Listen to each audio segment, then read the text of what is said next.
damn, straight off the bat, it's honestly just so good seeing Kirsten Dunst back again, just crushing it.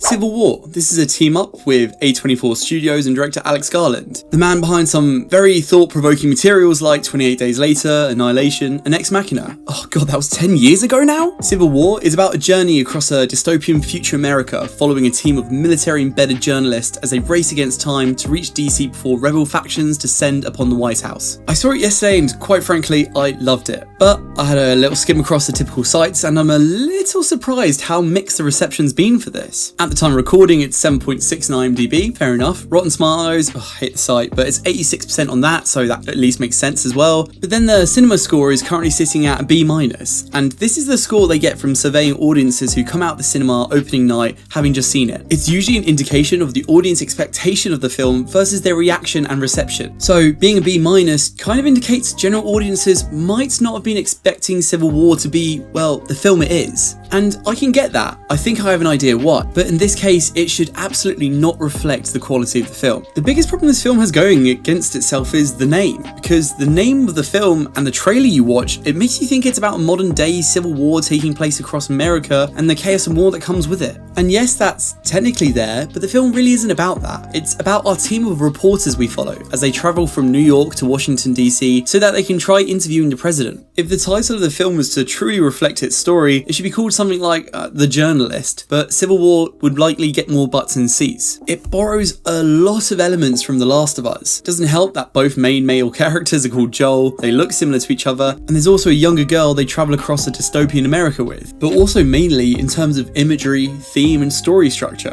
Obviously swap out the zombies for a civil war.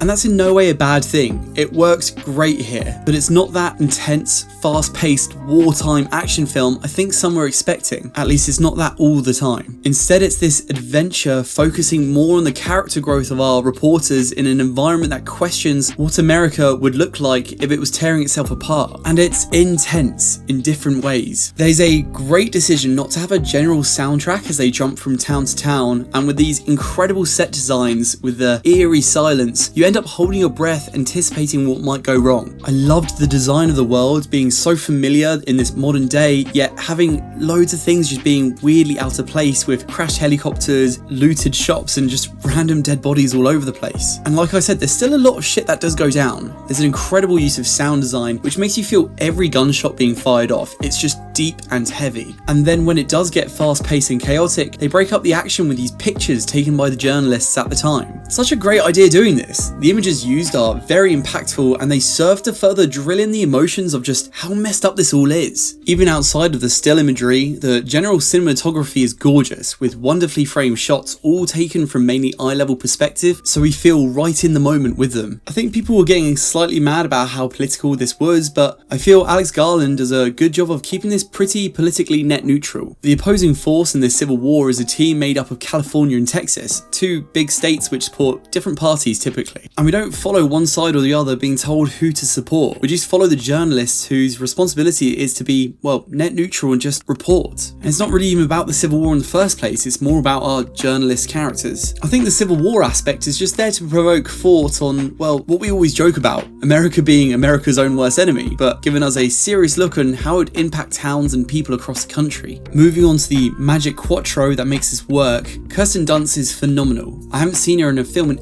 ages, and she nails this war-torn attitude which slowly crumbles as she has to look after this younger journalist. Apologies if this is pronounced wrong, but Wagner Moura as Joel kind of feels a lot like The Last of Us Joel, though more unhinged and less distant. But watching him be desperate to reach the heart of the war just to achieve his goals really helps the audience root for the cause. Jesse Plemons is somehow a show stealer, even though he's only in one scene of the movie, which just goes to show how an incredible of an actor he is. Stephen McKinley Henderson is our older, wiser journalist who balances out the negativity of the group quite well. And finally, Cailee Spaeny is our new, younger journalist. She does an incredible job here, starting off green behind the ears as she sponges up as much from Kirsten Dunst's character as possible. The film focuses on her change in character the most and really hits at home at the end. And all four of them combined just make this absolutely enchanting to watch. Oh, and the last note, the last 30 minutes of the film is breathtaking and is just worth the price of admission alone, especially if it's just the action you're craving. So yeah, Civil War, A definite must-see film, but its marketing I think has led some audiences thinking that this would be more of an action genre than it was perhaps more a drama and thriller. But either way, definitely one I recommend. But it came out last week, so have you already seen it? If so, I'd love to know your thoughts down in the comments below. If you liked this video, feel free to leave a like and subscribe and all that. And as always, stay tuned for more reviews on movies, anime and video games. Until next time guys, take care. Bye bye.